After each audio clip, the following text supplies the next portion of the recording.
बिस्मिल्लाहिर्रहमानिर्रहीम अस्सलाम वालेकुम। Welcome back to my channel. आज आपके साथ बहुत ही आसान से स्नैक्स शेयर कर रही हूँ जिसमें मैं आलू और सब्ज़ी वगैरह का इस्तेमाल नहीं करूँगी और इसमें मैं कुरकुरे का एक पैक यूज़ करूँगी जो कि मैंने अपनी रेसिपी ट्राई की है। इसका रिज़ल्ट अच्छा मिला है तो आपके साथ भी शेयर कर रही हूँ। पसंद आए तो लाइक और शेयर लाज़मी करिएगा और चैनल को सब्सक्राइब भी कर लीजिएगा। जल्दी से शुरू कर लेते हैं। मैंने 6 अदद इसके लिए ब्रेड स्लाइस लिए हैं।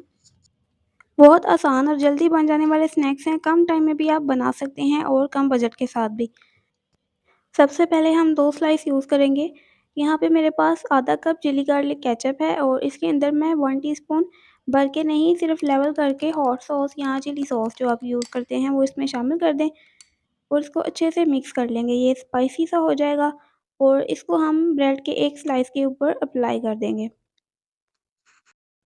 अब दूसरा जो ब्रेड का स्लाइस है उसके ऊपर हम मेयोनीज़ शामिल करेंगे। आप जो भी अपनी पसंद की ब्रांड हो वो आप यूज़ कर सकते हैं और क्वांटिटी भी आप अपनी पसंद के मुताबिक एडजस्ट कर लीजिएगा। मेयोनीज़ को अच्छे से सेपरेट कर देंगे और उसके ऊपर अब मैं कोई मसाला वगैरह नहीं लगा रही हूँ। इसमें नमक या मिर्च वगैरह शामिल नहीं कर रही हूँ। सिंपल ये बॉइल्ड चिकन है और बॉइल्ड चिकन की लेयर आप अपनी पसंद के मुताबिक इसमें डाल लें जितना आप पसंद करते हैं। और इसके ऊपर मैं स्पेशल चाट मसाला शामिल कर रही हूँ जो कि काफ़ी स्पाइसी है। तो इसलिए हमें अलग से नमक मिर्चें वगैरह डालने की, मसाले डालने की ज़रूरत नहीं है।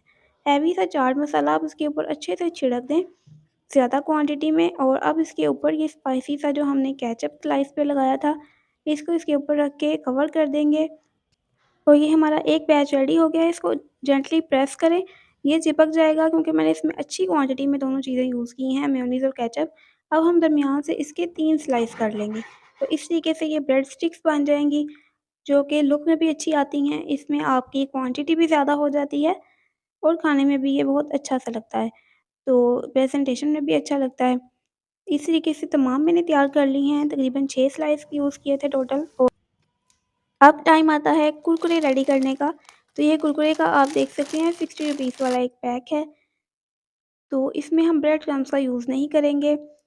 कुरकुरे हम अक्सर स्नैक्स के तौर पर खाते रहते हैं, तो मैंने सोचा क्यों ना मैं इसको स्नैक्स की रेसिपी में यूज़ करूँ। तो इस तरीके से कुरकुरे के अंदर जो भी इसमें गैस वगैरह होती है, हवा होती है, वो आप निकाल दें और उसके बाद इसको किसी भी चीज़ के साथ चॉपर में पीस लें या डंडे की मदद से इसको पीस लें। और पीस कर मैं इसको आपके सामने प्लेट में निकाल रही हूँ। अगर आपको ज़्यादा स्पाइसी वाला चाहिए तो आप इसका जो रेड वाला फ्लेवर आता है आप वो यूज़ कर लें, वो ज़्यादा स्पाइसी होता है।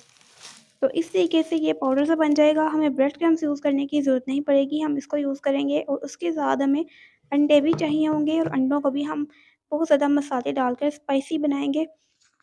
तो अगर आपको रेसिपी पसंद आई है तो फिर मेरे चैनल को सब्सक्राइब लाज़मी कर दिया करें और मुझे कमेंट करके अपनी राय का इज़हार भी किया करें। 2 अदद मैंने अंडे लिए हैं और इसमें 1 चौथाई चाय का चम्मच भर के नमक शामिल कर दें। 1 चौथाई चाय का चम्मच भर के इसमें काली मिर्च का पाउडर शामिल कर दें और इसके साथ इसमें ज़ीरा पाउडर शामिल कर दें 1 चौथाई चाय का चम्मच फुल भर के। और इसके साथ इसमें 1 चौथाई चाय का चम्मच गरम मसाला पाउडर शामिल करेंगे, फुल ऑफ फ्लेवर्स इसको बनाएँगे। और इसके अंदर ओरिगैनो शामिल करेंगे, ये बहुत अच्छी खुशबू देता है, किसी भी आप इसको चीज़ में डाल सकते हैं और स्नैक्स वगैरह में बहुत अच्छी खुशबू देगा। आधा चम्मच इसके अंदर कुटी हुई लाल मिर्चें शामिल कर दें और इसको अच्छे से फेंट लेंगे। कितना ज़्यादा देखें आप मैंने मसाले शामिल किए हैं और अंडों से क्या इसमें टेस्ट आएगा। वैसे तो रेसिपी बहुत आसान है, हमें ज़्यादा कुकिंग भी नहीं करनी पड़ेगी, तो कितना ईज़ी है। चिकन बस आपने बॉयल करना है और उसको श्रेड करना है। अब तमाम स्लाइस को आप अंडे में डिप करें और उसके बाद ये जो मैंने कुरकुरे का क्रम्ब बनाया है इसमें कर लें। और इसमें थोड़े से लम्स भी आप देख सकते हैं, छोटे-छोटे टुकड़े भी आपको कुरकुरे के नज़र आ रहे हैं। तो अगर आपको ऐसा नहीं पसंद हो तो आप इसको ज़्यादा अच्छे से पीस लीजिएगा।